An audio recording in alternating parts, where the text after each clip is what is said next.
سرکار بے کس پناہ میں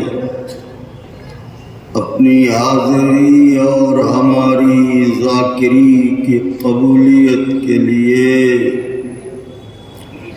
مل جل کے بلند ترین نعرہ صلوات نظر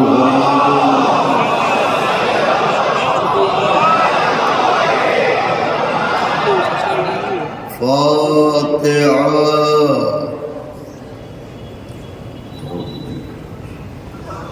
بسم اللہ الرحمن الرحیم ایاک نعبد وإیاک نستعین اهدنا الصراط المستقیم صراط غیر المغضوب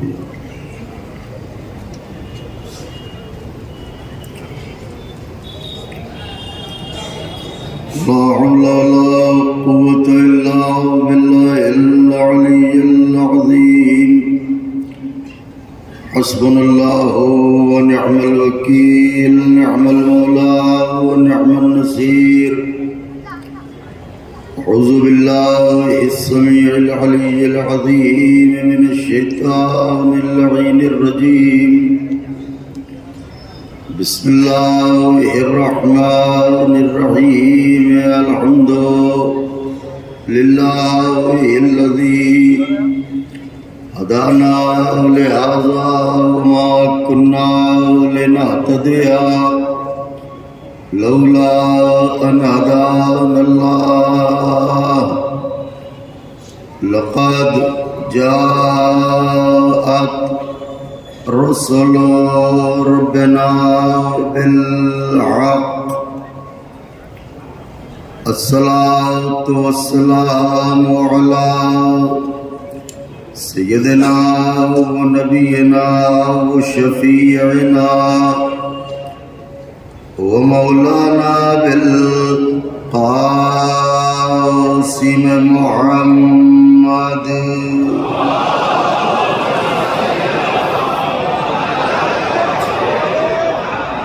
وأهل بيته الطيبين الطاهرين المعصومين المظلومين المنتخبين الذين أذهب الله عنهم الرجس وطهرهم تطهيرا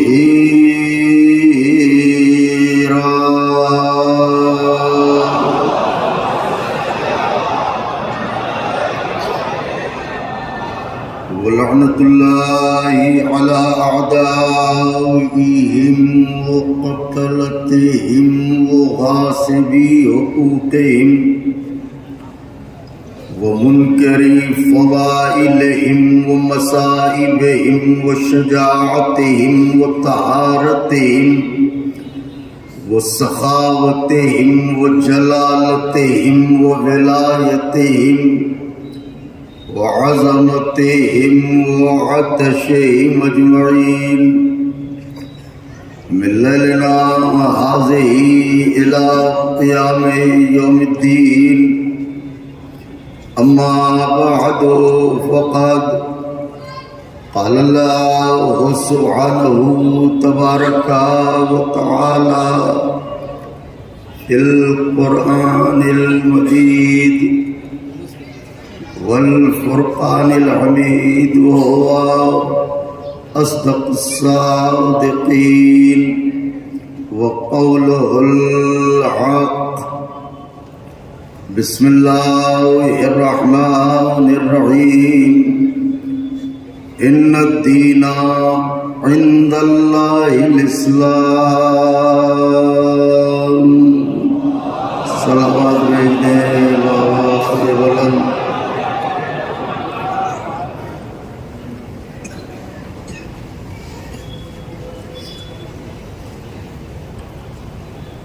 بزرگان مذہب و ملت، برادران ایمانی، کرم ہے حضرات چہاردہ معصومین علیہم الصلاۃ والسلام کا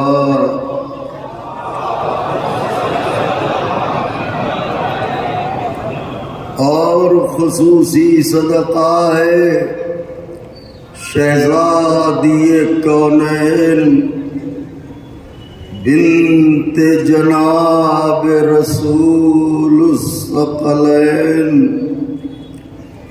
مادر حسنین صدیقہ طاہرہ راضیہ مرضیہ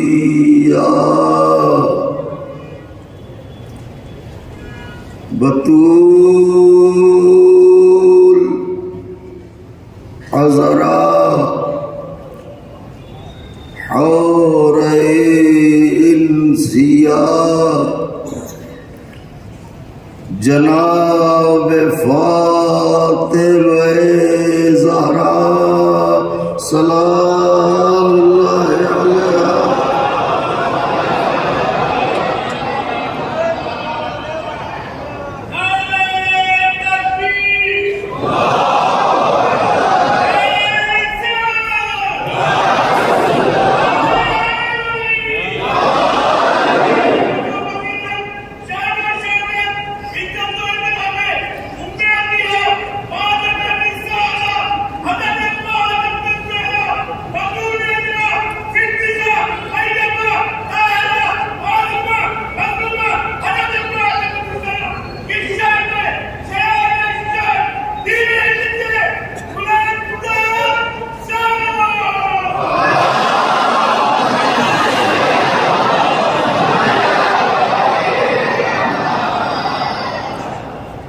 بی بی سلام اللہ علیہا کی نعلین پاک سے لپٹی ہوئی گرد کے ذروں کا تصدق ہے کہ کاتب تقدیر نے ہمارے کاسہ دل میں محبت اہل بیت کے موتی بھر دیے. اس کا لاکھ لاکھ شکر ہے کہ اس نے فقرہ صرف ہے مولا کے مہمانوں کے حضور. اس کا لاکھ لاکھ شکر ہے کہ اس نے ہماری آنکھوں کے صدف کو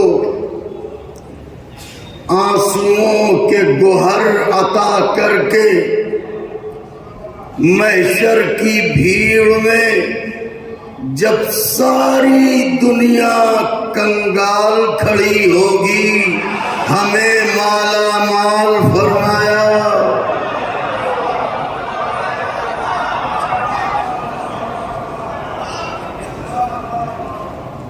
اور پھر فطرہ نظر ہے کہ قدرداں ہیں آپ کے خیمہ دل میں آل محمد ہیں تو فقرہ صرف ہے آقا کے چاہنے والوں آپ کے حضور.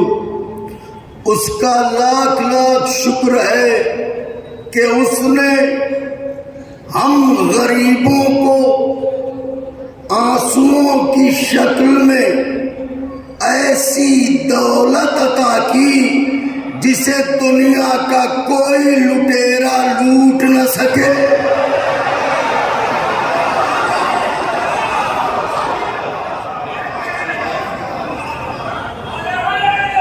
یا علی یا علی یا علی اللہم صلی علی محمد وآلہ.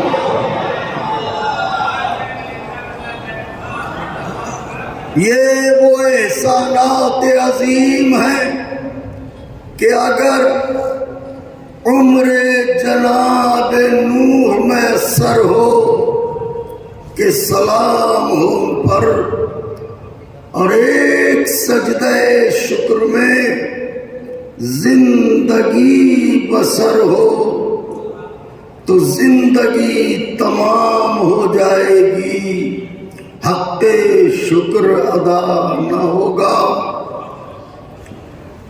میں نے ان مجالس میں یہ سوچا تھا، ایک خاکہ تھا ذہن میں کہ میں پہلے دن پڑھوں گا کہ میری آقا زادی بحیثیت دختر کیا ہے، دوسری مجلس میں عرض کروں گا کہ میری شہزادی بحیثیت زوجہ کیا ہے، اور تیسری مجلس میں عرض کروں گا کہ میری آقا زادی بحیثیت ماں کیا ہے۔ ظاہر ہے کہ یہ موضوع تاریخ کی وہ خواتین نہ سمجھ سکیں گی جو نہ اچھی بیٹی بن سکیں، نہ اچھی زوجہ بن سکیں، اور ماں تو بن ہی نہ سکیں۔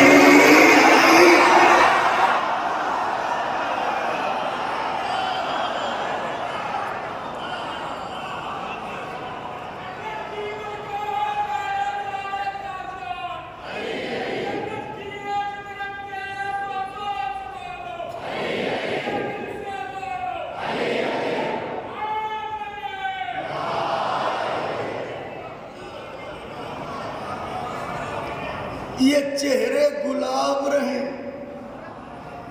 سیاہ کپڑوں میں آپ کے چہرے ایسے ہیں جیسے بدلیوں میں چاند۔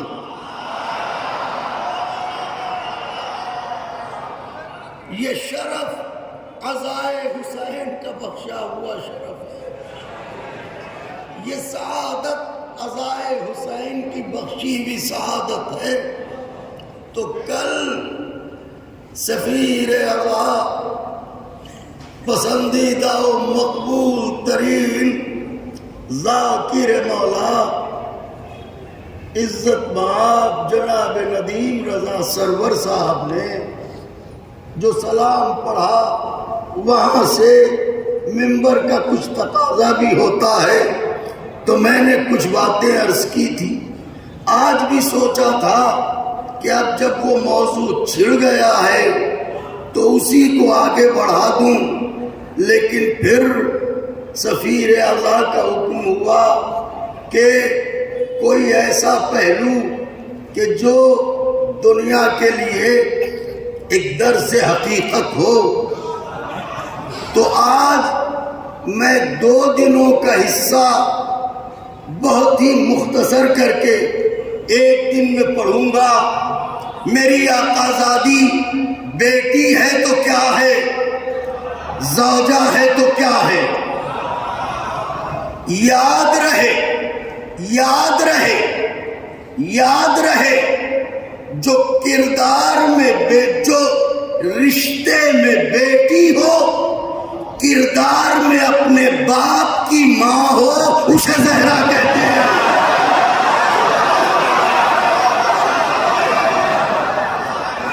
کیا دل بڑھاتے ہیں آپ؟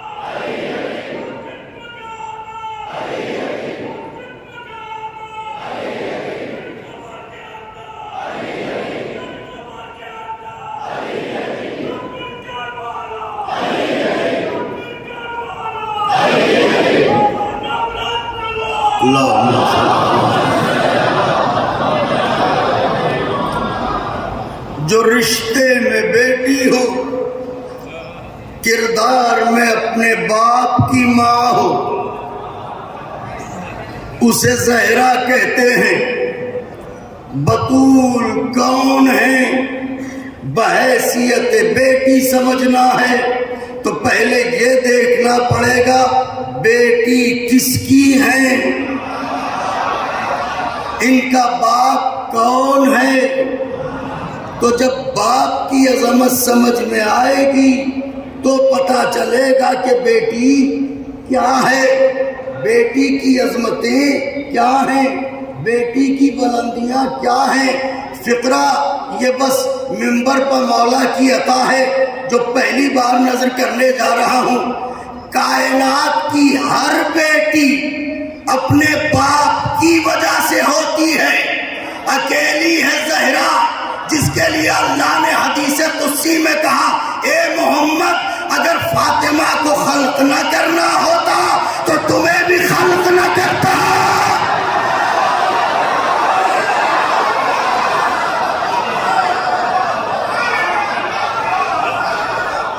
اگر فاطمہ کو خلق نہ کرنا ہوتا تو تمہیں بھی۔ کیا کائنات میں ایسی کوئی بیٹی ہے؟ سبحان اللہ، کیا توجہات ہیں، کیا شہزادی کے ذکر کے موتی چننے والے بیٹھے ہیں۔ جوہریوں میں پڑھ رہا ہوں، کیا ماشاءاللہ شہزادی کی عزا کے لیے آپ نے فرش سجایا ہے، کیا مومنوں کو بلایا ہے۔ توجہ چاہ رہا ہوں، زہرا کون ہے؟ اس کی بیٹی۔ فطرہ کہہ رہا ہوں، آج دنیا آواز دے رہی ہے پیار بانٹیے، محبت بانٹیے، پیار بانٹیے، محبت بانٹیے۔ زہرا کس کی بیٹی ہے اس کا اندازہ لگانا ہو تو یوں لگائیے، زہرا کا باپ وہ ہے جس کا نام اتنا پیارا ہے کہ اگر محمد کہیں تو لب لب کو چومے۔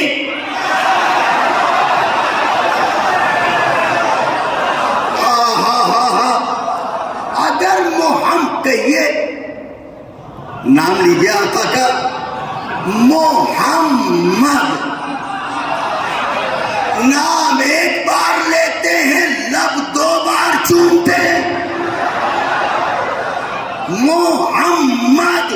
تو جب باپ ایسا ہے تو پھر شوہر کیسا ہونا چاہیے؟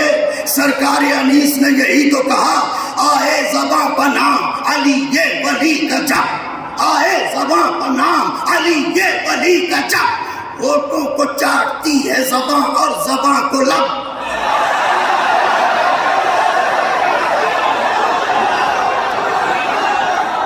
بازوؤں پر اگر نمک دسترخوان خدیجہ کا قرض ہے، ان کے داماد کا ذکر ہے، تکلف نہ کیجئے، آئے زباں پر نام علی یہ ولی کا جب، ہونٹوں کو چاٹتی ہے زباں اور زباں کو لب۔ آلام و رنج و درد و علم صدمہ و تعب، آلام و رنج و درد و علم صدمہ و تعب، آتے ہی ان کا نام ہوا ہو گئے یہ سب۔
شہید کا نام ہوا ہو گئے، ہوا ہو گئے، ہوا ہو گئے یہ سب۔ ارے دل نے خفی کہا تو زبان جلی کہا، دل نے خفی کہا تو زبان جلی کہا، عقدے ہزار کھل گئے جب یہ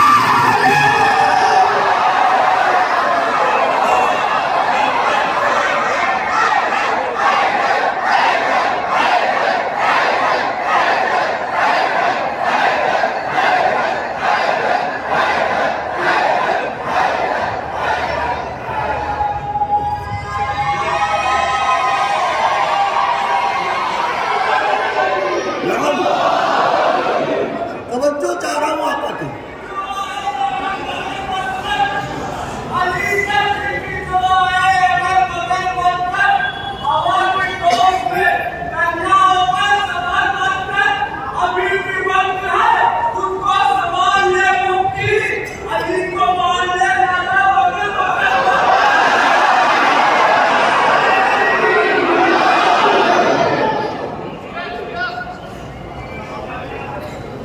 میرے آقا آپ سب کو اچھا رکھے، بس اب مضمون چھیڑ رہا ہوں۔ پڑھے لکھے لوگوں سے دعاؤں کی درخواست ہے، اپنے بڑوں سے بزرگوں سے، علماء کرام کی تائید چاہوں گا۔ تو بحیثیت بیٹی، بحیثیت دختر بطول کیا ہے یہ دیکھنا ہے، کیا عظمت ہے شہزادی کی۔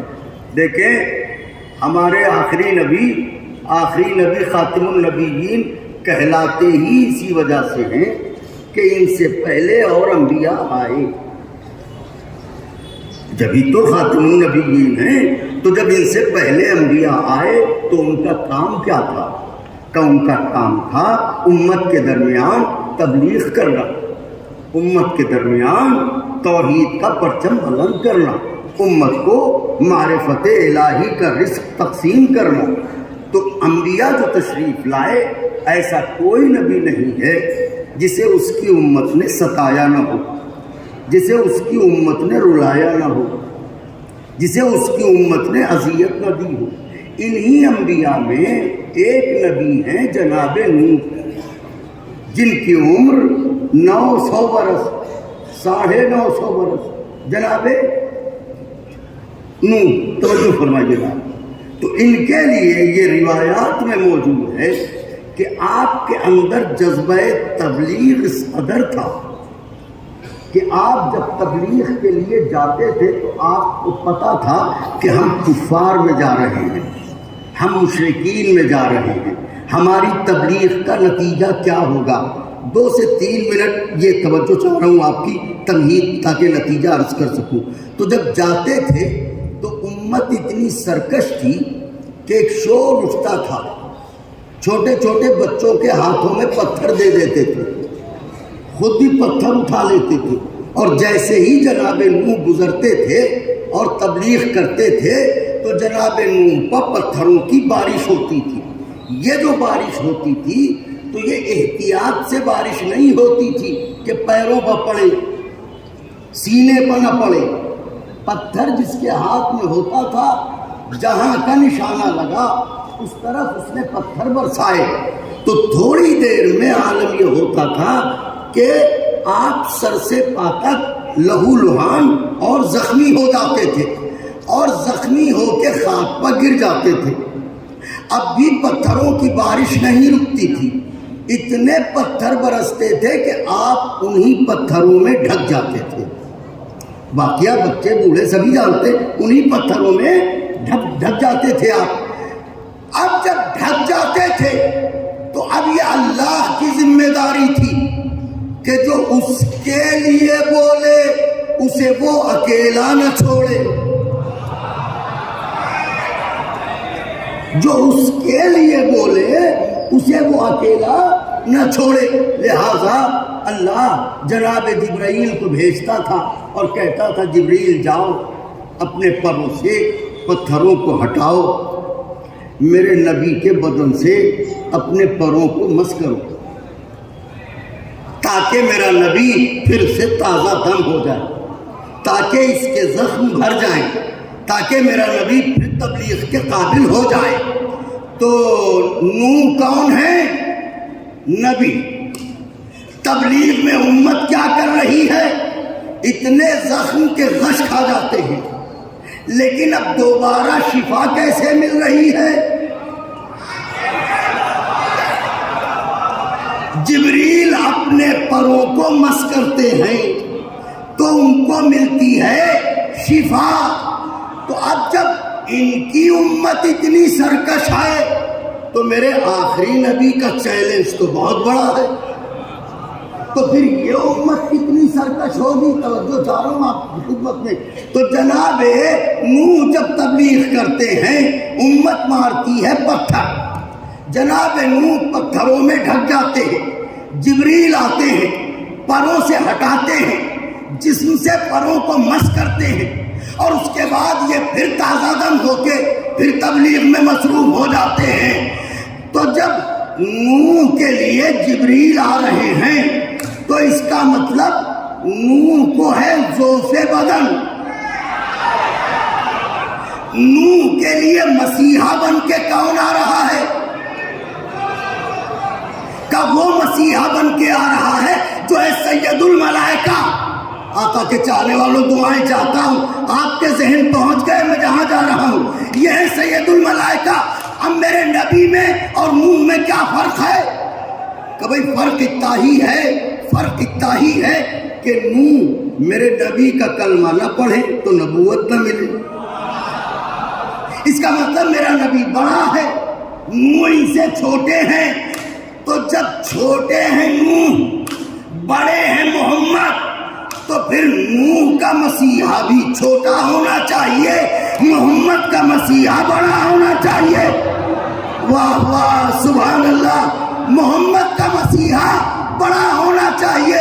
ہم نے جب تاریخ میں دیکھا تو یہی دیکھا کہ نوح کے لیے جبریل تو آئے، پروں کو تو مس کیا، لیکن جب محمد نے کہا فی بدنی ضعفان تو کوئی فرشتہ نہیں آیا۔ ہائے ہائے ہائے، کوئی فرشتہ نہیں آیا۔ دروازے بطول پہ گئے، آواز دی میری بیٹی فی بدنی ضعفان، میں اپنے بدن میں ضعف محسوس کرتا ہوں۔ زہرا نے چادر اٹھائی، باپ کو چادر اڑا دی، زہرا نے چادر اٹھائی، باپ کو چادر اڑا دی، ضعف محمد جاتا رہا، زہرا نے چادر اٹھائی، بطول نے چادر اٹھائی، سرکار کو اڑا دی، ضعف بدن جاتا رہا۔ اور تاریخ کی وادی برہوت کی بھٹکتی ہوئی روحوں، ذرا سوچو، زہرا نے چادر اڑائی، وہاں جبریل نے پروں کو مس کیا۔ جب جبریل کے پر زہرا کی چادر کے برابر نہیں تو کوئی بیٹی زہرا کے برابر۔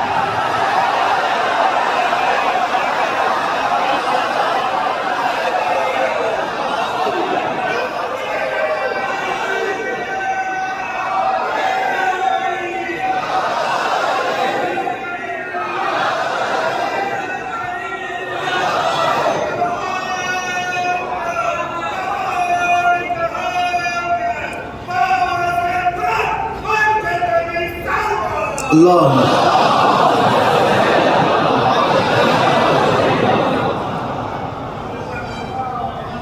آپ نے غور فرمایا؟ اب آپ تصور فرمائے، بیٹی ایسی ہے، کونین کا مسیحا آیا ہے، فی بدنی ضعفن، بیٹی میں اپنے بدن میں ضعف محسوس کر رہا ہوں۔ یہاں پر ہمارے بزرگ علماء نے ایک بہت خوبصورت بات کی ہے جسے نقل کر کے آگے بڑھا جاتا ہوں۔ سرکار نے یہ نہیں کہا فی جسمی ضعفن۔ نوجوانوں، ان مجالس میں عقیدہ دیا جاتا ہے، عقیدہ تشیع کیا ہے سنیے۔ یہ نہیں کہا فی جسمی ضعفن، حالانکہ جسمی عربی لفظ ہے، آواز دی فی بدنی ضعفن، تو وہ جو بولے تو پرورش لوح و قلم ہو، وہ نبی جسمی نہ کہہ کے بدنی کیوں کہہ رہا ہے؟ علماء لغات نے فرمایا کہ بات یہ ہے کہ کہ جسم کا اطلاق سر سے لے کے پاؤں تک ہوتا ہے، مگر بدن میں سر شامل نہیں ہوتا۔ اس لیے پیغمبر نے فرمایا فی بدنی ضعفن، کیونکہ سر میں ہے دماغ۔ پیغمبر بتانا چاہتے تھے میرے بدن کو ضعف ہوتا ہے، میرے دماغ کو نہیں ہوتا۔ میرے بدن کو ضعف ہو سکتا ہے، میرے دماغ کو ضعف نہیں ہو سکتا۔ یہ پیغمبر بتانا چاہتے تھے۔ ہائے کیا مصرے کہے ہیں، کسی نے ایک غلط بات کو تحقیق بنا دیتے ہو، ایک غلط بات کو تحقیق بنا دیتے ہو، مسئلہ باعث تفریق بنا دیتے ہو۔ تم کو اگر شک ہو پیغمبر پر تو حیرت کیا ہے، تم تو جھوٹوں کو بھی صدیق بنا۔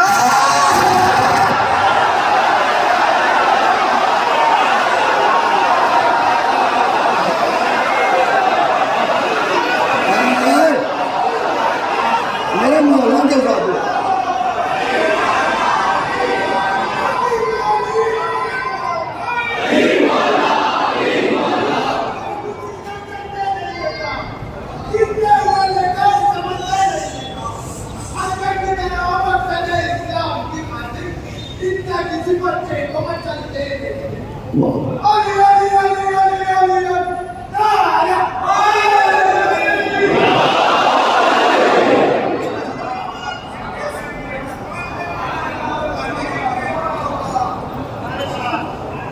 فی بدنی ضعفن، چادر اوڑھی، ضعف جاتا رہا، آنے والے آ گئے، ادھر اللہ نے کہا ہم فاطمتو، واہ واہ واہ واہ واہ واہ سبحان اللہ، ادھر اللہ نے کہا ہم فاطمتو، ہم فاطمتو، ہم فاطمتو۔ عالم اسلام کہتا ہے نبی کی بیٹی اتنی ہی عظیم تھی تو قرآن میں نام کیوں نہیں لیا گیا؟ اگر نبی کی بیٹی اتنی عظیم تھی تو قرآن میں نام کیوں نہیں لیا گیا؟ یہاں اللہ کہہ رہا ہے نام لے کے ہم فاطمتو، ہم فاطمتو، ہم فاطمتو۔ معبود جب قرآن میں نام نہیں لیا تو پھر یہاں نام کیوں لے رہا ہے؟ اللہ کہے گا میں ان کی بدنیتی دیکھ چکا ہوں، قرآن میں نبی کی بیٹی کا نام نہیں لیا، انہوں نے بیٹیاں اور بنا لی۔ اگر یہاں نام نہیں لوں گا جانے کس کس کو آگے تطہیر میں۔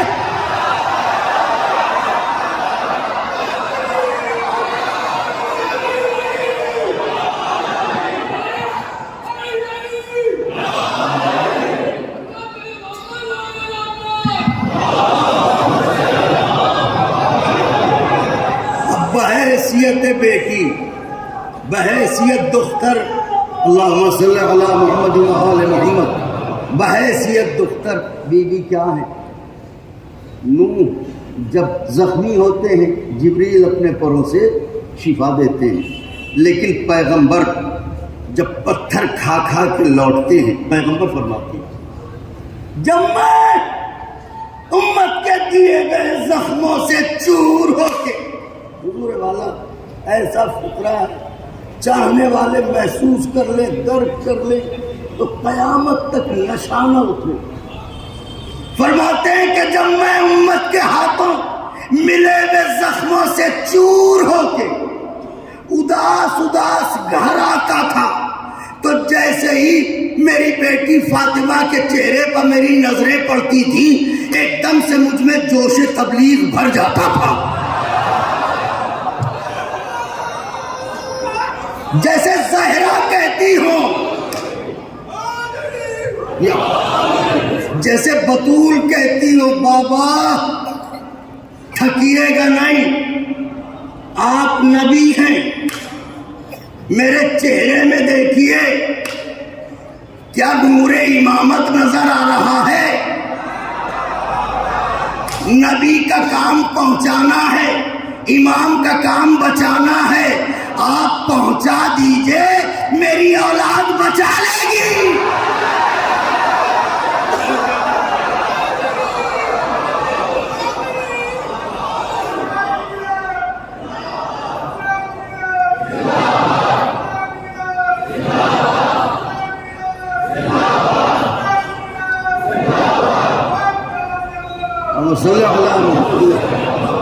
بس میں تقریباً تمہید سے گزر چکا، حالانکہ یہ عنوان ایسا ہے کہ یہ اس میں کم سے کم گھنٹے بھر گفتگو ہو تو شاید اس کی کوئی گتھی سلجھ سکے، لیکن تو اب آپ نے دیکھا بطول وہ بیٹی ہے جو راہ تبلیغ توحید میں واہ واہ اپنے بابا کو جوش تبلیغ دے،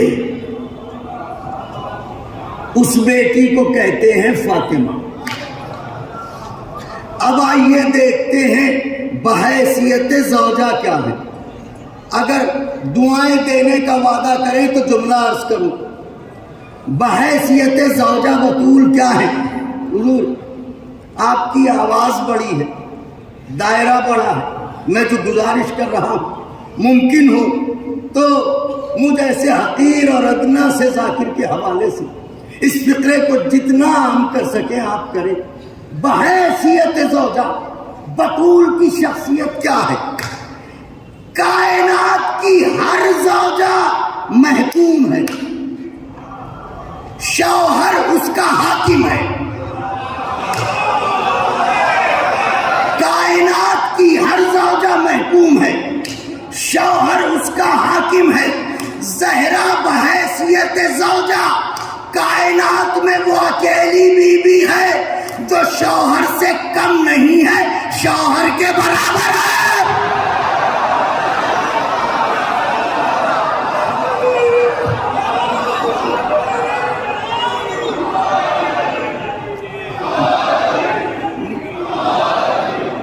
میں کہوں نہ مانیے، پیغمبر فرماتے ہیں یا علی اگر آپ نہ ہوتے تو فاطمہ کا کوئی کفو نہ ہوتا۔ زہرا سے نہیں کہا کہ اگر علی نہ ہوتے تو آپ کا کوئی کفو نہ ہوتا، علی سے کہا اگر آپ نہ ہوتے تو فاطمہ کا کوئی کفو نہ ہوتا۔ اب دیکھنا یہ ہے بحیثیت زوجہ عظمت بطول کیا ہے۔ اب علی مرتضیٰ کے لیے پیغمبر کی ایک حدیث ہے، دلوں کے دروازے کھولیے، صحن جاں میں ہوائے نجف کے جھونکوں کو آنے دیجئے، بات عرض کر رہا ہوں پلکیں نہ جھپکیں، ٹکٹکی لگائے رہیے گا کہ بات نازک ہے، سفر نازک ہے، میرا کلیجہ مولا کے مہمانوں کی ہتھیلی پر رکھا ہوا ہے۔ پیغمبر نے علی کے لیے کہا علی مع الحق والحق مع علی، علی مع الحق والحق مع علی، علی حق کے ساتھ، حق علی کے ساتھ۔ حدیث یہیں پر تمام نہیں ہوئی، آگے بڑھی، معبود حق کو ادھر ادھر موڑ، جدھر جدھر علی، حق کو ادھر ادھر۔ میں کلیجہ نکالنے جا رہا ہوں، حق کو ادھر ادھر موڑ، جدھر جدھر علی۔ پھر دوہرا رہا ہوں جملہ، علی حق کے ساتھ، حق معبود حق کو ادھر ادھر موڑ، جدھر جدھر علی مڑے۔ معلوم حق کی اور علی کی پہچان یہ ہے، جو آگے آگے ہو وہ علی، جو پیچھے پیچھے ہو وہ حق۔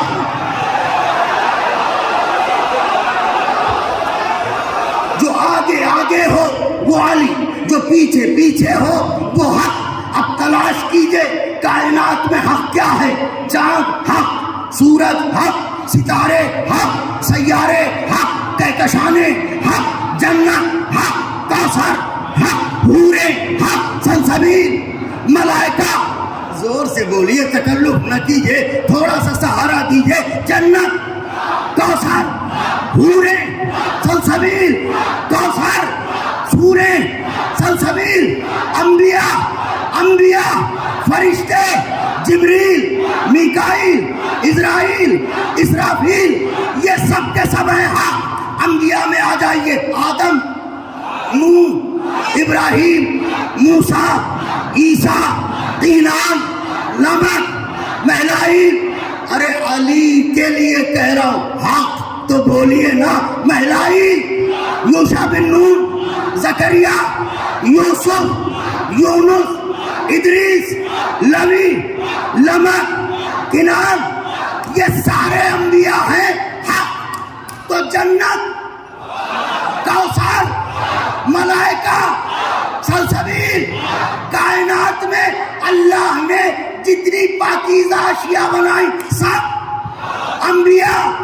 آئیے صحیفوں میں فقط قرآن تو نہیں ہے، توریت، زبور، انجیل، قرآن. تو توریت، زبور، انجیل، قرآن.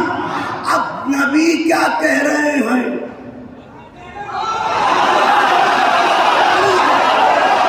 معبود حق کو ادھر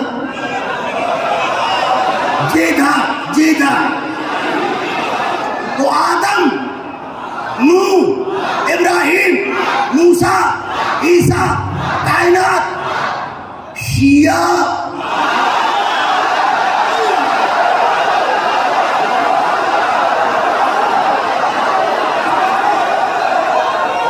بھائی حق کی پہچان توجہ چاہ رہا ہوں. کائنات میں جو شے بھی حق ہے اس کے حق ہونے کی پہچان یہ ہے وہ علی کے پیچھے ہے. تو اب سنیے جو بات عرض کرنے جا رہا ہوں. اب ترتیب کیا بنی، نتیجہ کیا نکلا؟ جنت حق، حق علی کے. کوثر حق، حق علی کے. حوریں حق، حق علی کے. چاند حق، حق علی کے. سورج حق، حق علی کے. سیارے حق، حق علی کے. نماز حق، حق علی کے. روزہ حق، حق علی کے. زکوٰۃ حق، حق علی کے. خمس حق، حق علی کے. آدم حق، حق علی کے. نوح حق، حق علی کے. ابراہیم حق، حق علی کے. موسیٰ حق، حق علی کے. عیسیٰ حق، حق علی کے. توریت حق، حق علی کے. زبور حق، حق علی کے. انجیل حق، حق علی کے. قرآن حق، حق علی کے. صحابہ حق، حق علی کے.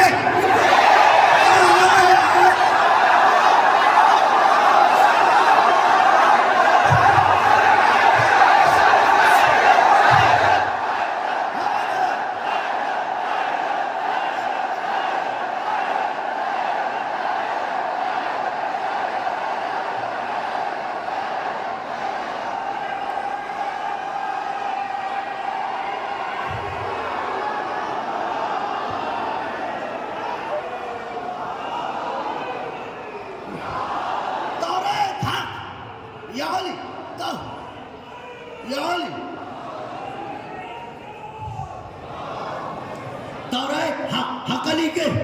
زبور حق، حق علی کے. انجیل حق، حق علی کے. صحابہ حق، حق علی کے. سلمان حق، حق علی کے. ابوذر حق، حق علی کے. مقداد حق، حق علی کے. عمار حق، حق علی کے. شیعہ حق، حق علی کے. تو آغاز کائنات سے لے کے اب تک ہم نے یہی منظر دیکھا کہ ہر میدان میں منظر یہی ہے. علی آگے آگے، حق پیچھے پیچھے. علی آگے آگے، حق پیچھے پیچھے. ایک ہی منظر ہے مباہلے کا، جہاں زہرا آگے آگے.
یہ لفظ ایسا ہے نا غلام، صدیوں سے اسی کا جھگڑا چلا آ رہا ہے. اس قوم کو غلام بنا لیا، اس قوم کو غلام بنا لیا. تو غلامی وہ لفظ ہے جو بشریت کے لیے ذلت کے سوا کچھ نہیں. مگر واہ کیسے ہو، ہم انہیں کہیں مولا کے غلام، ان کے لیے اس سے بڑا شرف نہیں. ایک منظر تاریخ میں مباہلہ جہاں زہرا آگے علی، تو حق کی پہچان کیا ہوئی؟ حسین بھائی، حق کی پہچان کیا ہوئی؟ حق اسے کہتے ہیں جو اوورٹیک نہ کرے.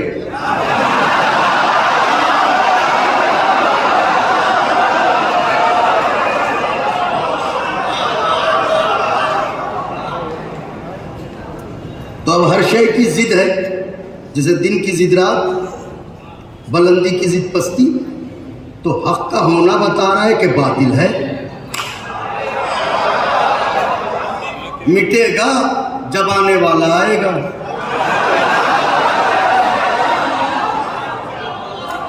تو حق کا ہونا بتاتا ہے کہ باطل ہے. تو حق کی تو پہچان ہو گئی. حق اسے کہتے ہیں جو وہ آخری سب تک. حق کی پہچان کیا ہے؟ تو پھر باطل کو کیسے پہچانے کا بہت آسان سا فارمولہ ہے. جو علی کے پیچھے پیچھے ہو وہ حق، جو علی کے مقابل آ جائے وہ باطل.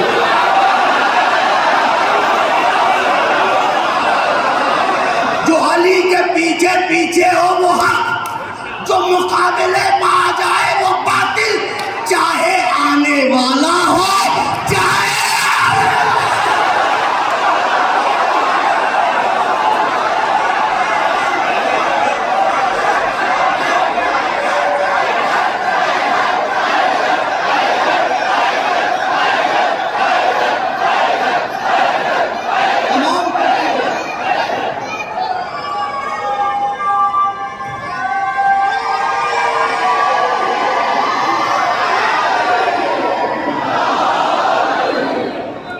تو حق کی پہچان کیا ہے؟ یعنی علی کی سرداری ہے. فقہ کو علی رہبر ہے، حق مسافر ہے. اور فقہ بدل دوں، علی منزل ہے، حق مسافر ہے. اور لفظ بدل دوں، ہم نماز پڑھتے ہیں تو کعبہ ہمارے سامنے ہوتا ہے. اس کا مطلب علی کعبہ ہیں.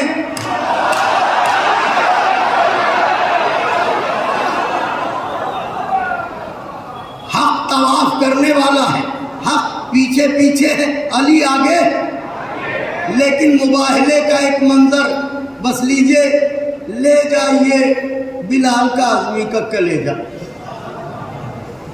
آپ مولا کے چاہنے والے ہیں، اس سے بڑی سعادت کیا ہوگی میرے لیے؟ سنیے جملہ، علی آگے آگے، حق پیچھے پیچھے. اکیلا منظر ہے مباہلے کا، جہاں بطول کیسے محسوس کر رہے ہیں؟ آگے آگے علی. ترتیب کیا ہے؟ واقعہ وہی ہے، مگر یہ ان کی عطا ہے. جب غور کیجئے کچھ نہ کچھ دیتے ہیں. ترتیب خرام یہ ہے. میں شعراء ذوی الاحترام جو میرا دل بڑھانے کو آئے ہیں، ادبا، دانشوران، علماء، لغات کی کائنات میں، ادب کی کائنات میں طویل سفر کرنے والوں سے یہاں دعائیں چاہتا ہوں. ترتیب خرام صداقت یہ ہے.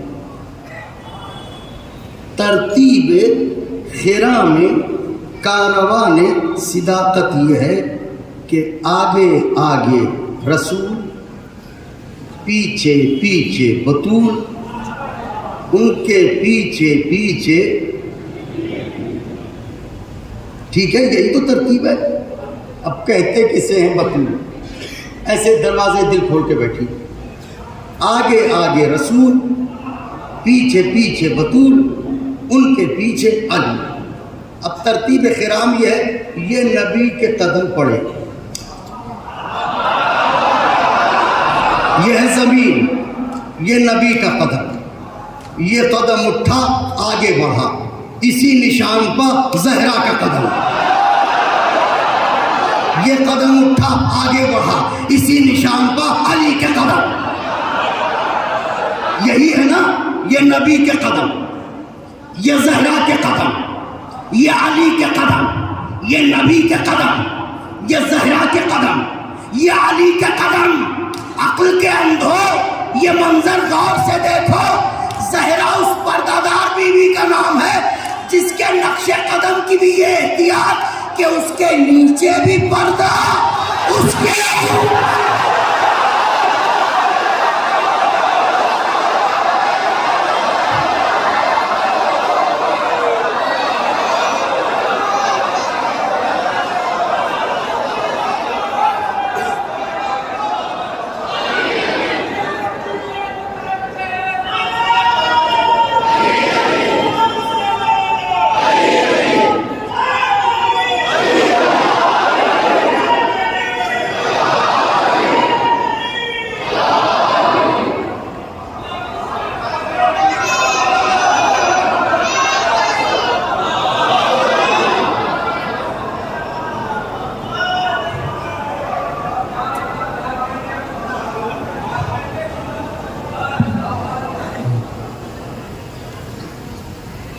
بطول.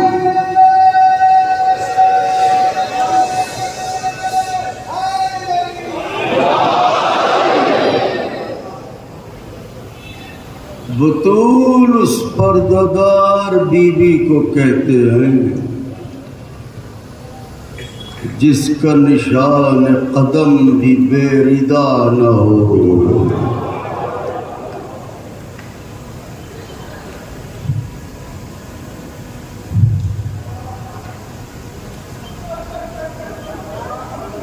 غیرت دارو, اس بے حیائی کے دور میں بھی کیا آپ کی غیرت کو یہ گوارا ہوگا کہ آپ کی بیٹی عدالت جائے؟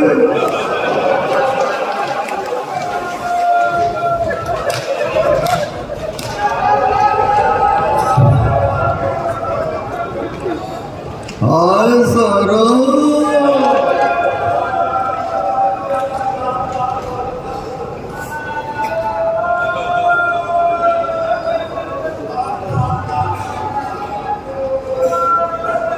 باپ بستر پائے, فرشتہ دستک دے رہا ہے. بابا کون ہے جو بار بار آ رہا ہے؟ بیٹی یہ تیرے در کا شرف ہے زہرا.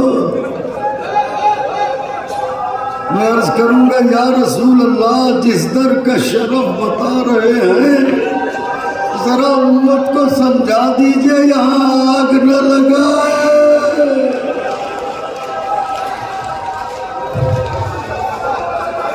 بیٹی میرے جانے کا وقت آ گیا, ان قریب تھا کہ زہرا خوش ہو جاتی. نبی نے کلیجے سے لگا کے کہا میری دختر پریشان نہ ہو, پنجتن میں تم پہلی فرد ہوگی جو سب سے پہلے مجھ سے ملو گی. اتنا سننا تھا کہ چہرہ کھل اٹھا. علی مرتضیٰ نے پوچھا چہرہ کیوں کھل گیا؟ بی بی نے کہا یا علی, میرے بابا نے مجھے مژدہ سنایا.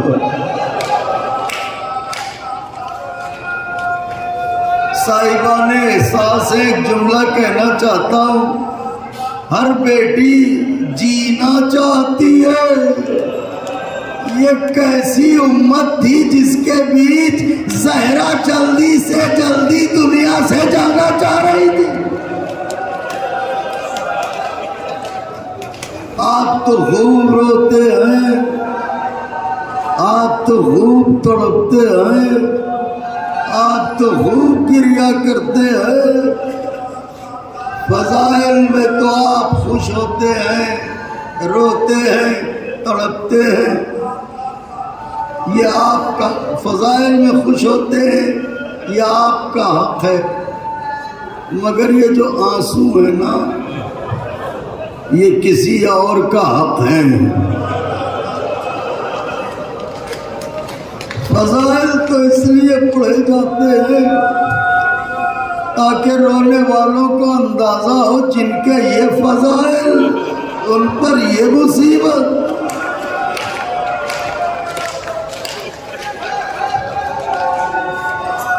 میرا خطاب ہے اپنی ماں اور بہنوں سے، سسرال چاہے جتنی مالدار ہو لیکن ایک بیٹی کو باپ کے ہاتھوں کا دیا ہوا تحفہ اتنا عزیز ہوتا ہے کہ اسے اپنے بڑھاپے تک سنبھال کے رکھتی ہے۔ بابا کی نشانی، بابا کی نشانی۔ ارے نبی نے فدق دیا تھا، فدق عزیز نہیں تھا، بابا کی نشانی تھی۔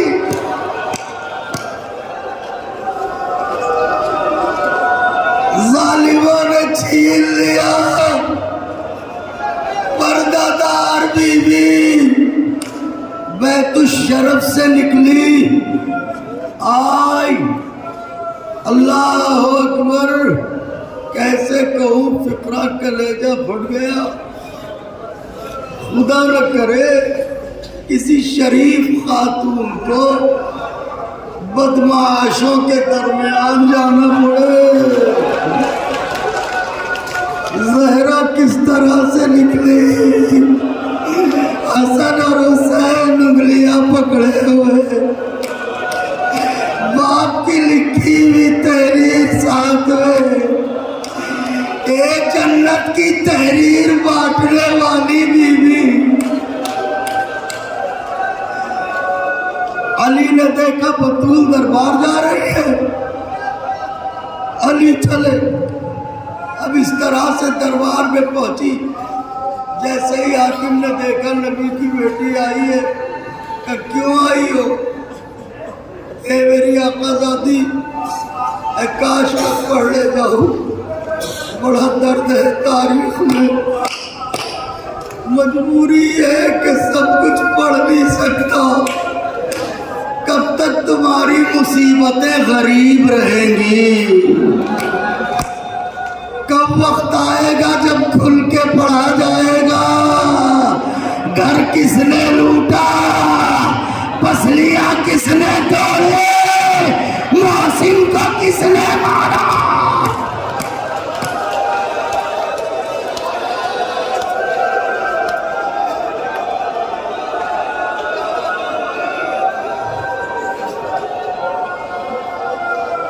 جو مباہلے کے میدان میں اپنی سچائی کا لوہا منوا چکی، وہ بی بی آ کے کہتی ہے فدق ہمارا ہے۔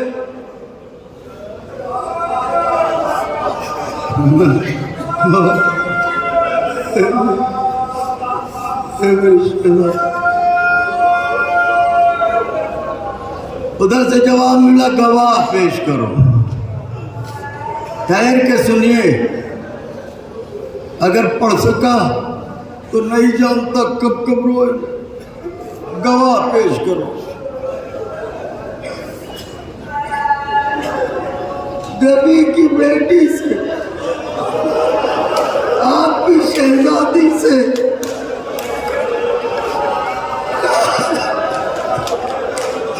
میں ادنا سزا کی ہوں۔ میں آپ کے آیا ہوں، لکھنؤ پہنچ کے میں حسین بھائی کو فون کر کے کہوں میری فلاں چیز چھوٹ گئی ہے، اور یہ کہے گواہ لائیے، میرے مرنے کو کافی ہے، گواہ پیش کرو۔ علی کو گواہی میں پیش کیا کہ یہ شوہر ہیں، شہزادوں کو گواہ میں پیش کیا کہ یہ بیٹے ہیں. ایک مرتبہ باپ کے ہاتھوں کی تحریر نکالی کہ میرے بابا کی تحریر تو پہچانتا ہے, یہ دیکھ میرے بابا نے لکھ کے دیا ہے. کل آؤ دیکھیں, تحریر چھینی, بیٹی کے سامنے باپ کی تحریر کے ٹکڑے ٹکڑے. ایسا لگا جیسے زہرا کی کمر ٹوٹ گئی. اے بی بی اتنا صدمہ کیوں کہ تحریر کے ٹکڑے دیکھ کے میں سمجھ گئی میرے حسین کو ٹکڑے ٹکڑے کون کرے گا.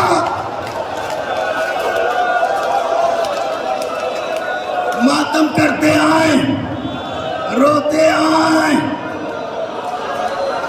سب کو بانٹنے والی زہرا محروم ہو کے دربار سے پلٹی, گھر میں آئی.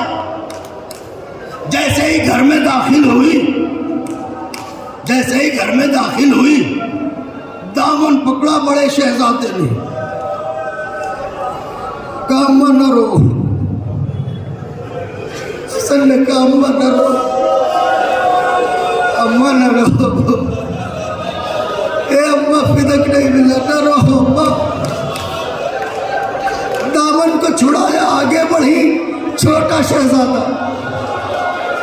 علامہ عرفان حیدر علی اللہ مقامہ ایک جملہ کہتے تھے شہزادے نے دامن پکڑا, بڑی حسرت سے ماں کو دیکھ کے کہا اماں اتنا بتاؤ, جب سوال کرنا نہیں آتا تو گئی کیوں تھی؟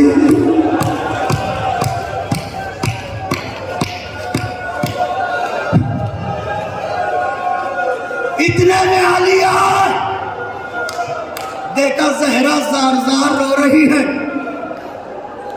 علی نے کہا بطول ایسے رو رہی ہو, کیا فدک نہ ملنے کا غم ہے؟ ٹھہر جائے, لمحے بھر کو ٹھہر جائے, کیا فدک نہ ملنے کا غم ہے؟ بطول نے آنسوؤں کو پوچھا, شیر خدا کو دیکھا, دیکھ کے کہا یا علی نہیں.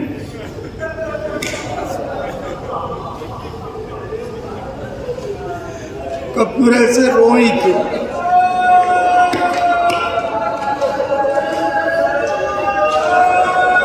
زہرا نے بطن کی طرف اشارہ کیا کہ یا علی افسوس تو یہ ہے اسی دربار میں جاتی تھی, میرا بابا اٹھ کے کھڑا ہو جاتا تھا, اس حال میں کئی گھنٹے کھڑی رہی, کسی نے یہ نہ کہا نبی کی بیٹی بیٹھ جاؤ, یہ دیکھو میرے پیروں پر ورم آ گیا.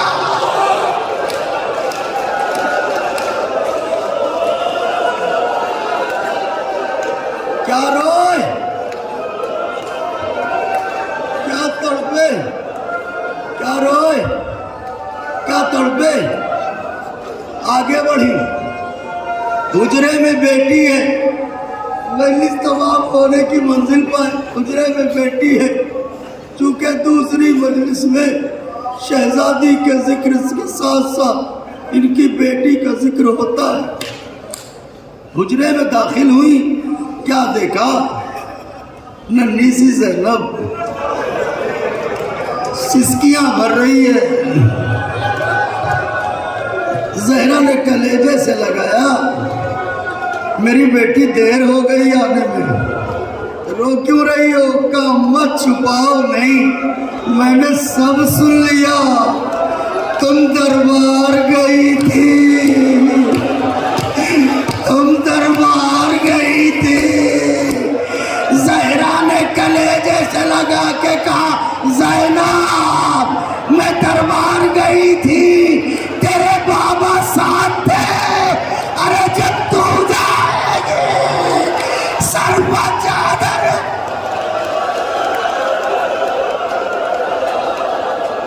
جب تو جائے گی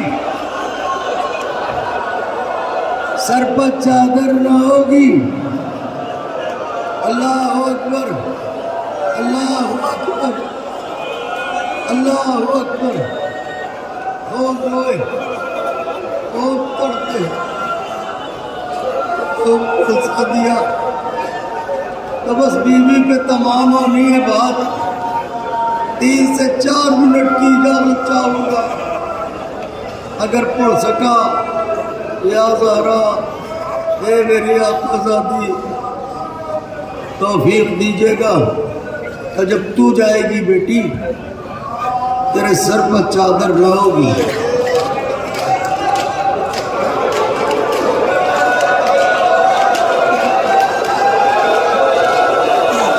کوئی پتھر مارے گا، کوئی کھولتا پانی پھینکے گا، کوئی انگارے پھینکے گا، کوئی قہقہے لگائے گا، کوئی آواز دے گا یہی ہے نبی کی بیٹیاں، یہی ہے علی کی بیٹیاں، یہی ہے فاطمہ کی دائیاں۔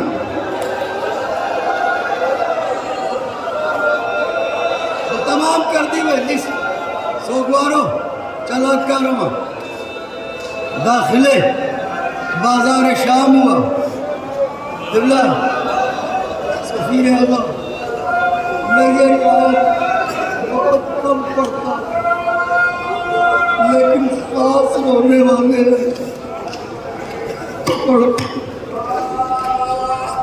دربار میں قافلہ داخل ہوا۔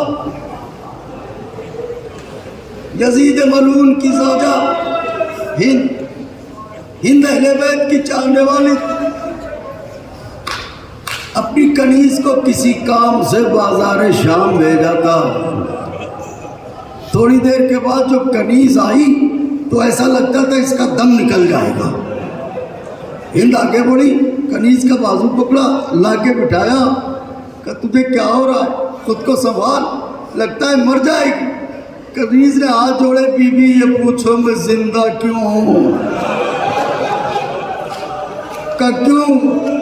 کہ جیسے ہی بازار گئی کچھ ایسے قیدی دیکھ لیے، میرا جگر پھٹ گیا ہے، کاش کہ مر جاتی۔ ہند نے کہا تجھے پتا ہے یزید ظالم ہے، یہاں تو آئے دن قیدی آتے رہتے ہیں، ایسے کون سے قیدی دیکھ لیے؟ کبھی بھی بتا نہ پاؤں گی، ہو سکے تو چلو دیکھ لو۔ ہند نے کہا دیکھ میں یہاں کی ملکہ ہوں، میرا بازار جانا ٹھیک نہیں ہے۔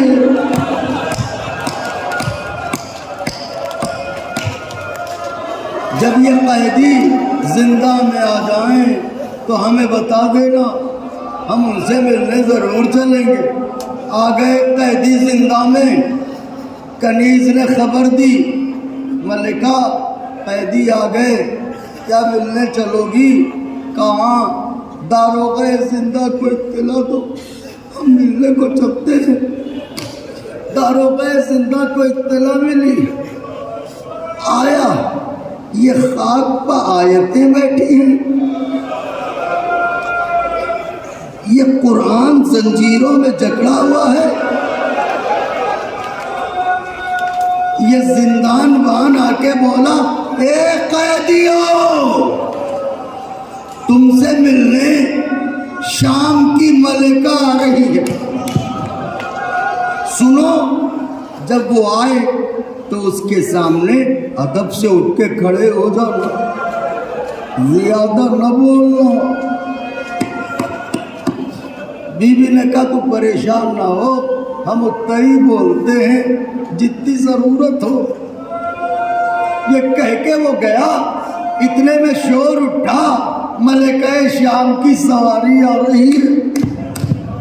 شام کی اور عورتیں ہند کی سواری کنیزوں کے حلقے میں، تو دیکھے گا کنیزوں کے حلقے میں چلی، یہ دونوں جانب کنیزیں ہیں، بیچ میں ہند ہے، آگے آگے ایک کنیز کرسی لیے ہوئے آئی وہاں جہاں خاک پر سیدانیاں بیٹھی تھی، اس نے گھوم کے کرسی رکھی، کنیزیں دو رویا کھڑی ہوئی، ہندان کے کرسی پر بیٹھی، کرسی پر بیٹھ کے غور سے خاک نشینوں کو دیکھا، دیکھ کے کہنے لگی ایک قیدیوں کچھ پوچھے؟ بی بی نے کہا پوچھ کر یہ بتاؤ رہنے والے کہاں کے؟ آوازوں کو دبا کے نہ روئیں۔ بی بی نے تڑپ کے کہا مدینہ۔ جیسے ہی نام مدینہ سنا گھبرا کے کرسی سے اٹھی، خاکے زندہ پہ بیٹھ گئی۔ بی بی نے تڑپ کے کہا ہند تو کرسی پہ بیٹھ، قیدی ہم ہیں تو نہیں ہے۔ ہند نے کہا بی بی ابھی آپ نے کیا کہا، کہاں کی رہنے والی ہو؟ کہ مدینہ۔ کیا ایک بار پھر بتاؤ کیا میرے کانوں نے ٹھیک سنا؟ کہ مدینہ۔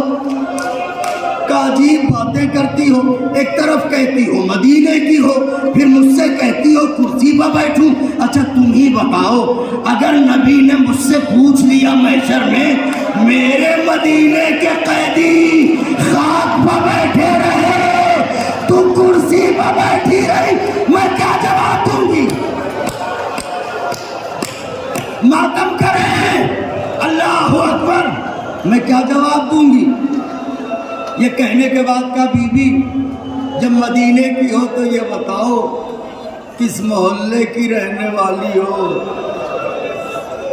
اس کا جواب بڑا دشوار تھا، مگر نبی کی نواسی نے دل کو سنبھال کے کہا محلے بڑی عاشق۔ اتنا سننا تھا کہ تڑپ گئی۔ بی بی نے کہا تو ایسے تڑپ رہی ہے جیسے تیرا کوئی اپنا اس محلے میں رہتا ہو۔ کہا رے بی بی میرا سب کچھ تو اسی محلے میں ہے۔ کہا کام کا میرا آقا میری شہزادے، میرا سب کچھ تو اسی محلے میں ہے۔ بی بی نے کہا جا، تو اس کا مطلب اپنے آقا کو بہت چاہتی ہے، اپنی شہزادی کو بہت چاہتی ہے، کہ ان سے ملنے کو دن رات تڑپتی ہوں، نمازوں میں دعائیں کرتی ہوں، اللہ موت نہ دے جب تک ملاقات نہ کروا دے۔ تم قیدی ہو، تم دعا کر دو۔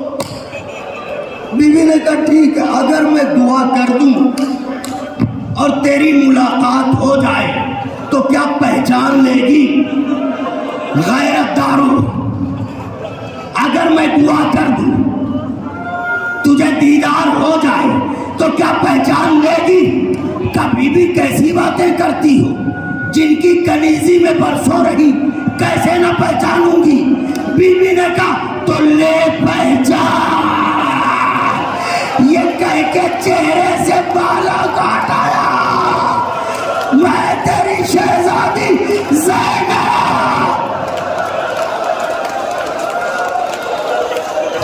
میں تیری شہزادی زینب، آخری لمحوں میں ہے مجلس، لے پہچان۔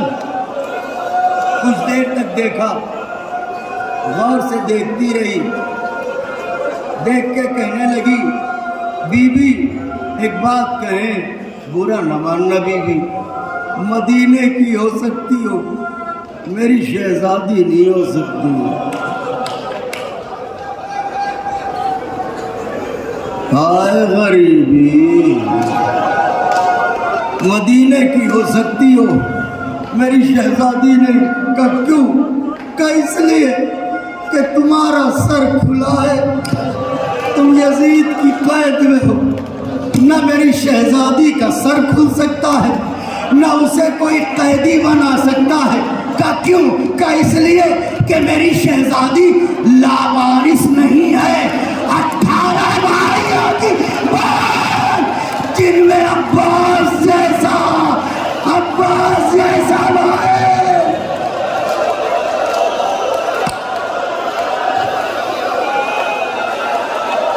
جن میں عباس جیسا بھائی۔ بی بی نے کہا تو کہتی تھی پہچان لوں گی، کہا بھی کہتی ہوں پہچان لوں گی، تو کہا پہچان، میں ہی ہوں زینب۔ میں حسین تم نہیں ہو میں ہوں نہیں ہو میں ہوں نہیں ہو نہیں ہو بی بی نے کب پہچانے گی کیسے کا دلیل تو پہچانوں علماء کہتے ہیں کہ بی بی نے کب کیسی دلیل چاہتی ہے کہ جب میں مدینے میں اپنی شہزادی کی کنیزی میں تھی میں اس سے قرآن پڑھا کرتی تھی میں ریل پر قرآن رکھ کے بیٹھ جاتی تھی جب میری شہزادی کی سواری آتی تھی قرآن ریل سے بلند ہو جاتا تھا بی بی نے کہا مگرا قرآن لایا گیا ریل پر رکھا گیا ادھر زینب اٹھی ادھر قرآن اٹھا ہند قدموں پر گری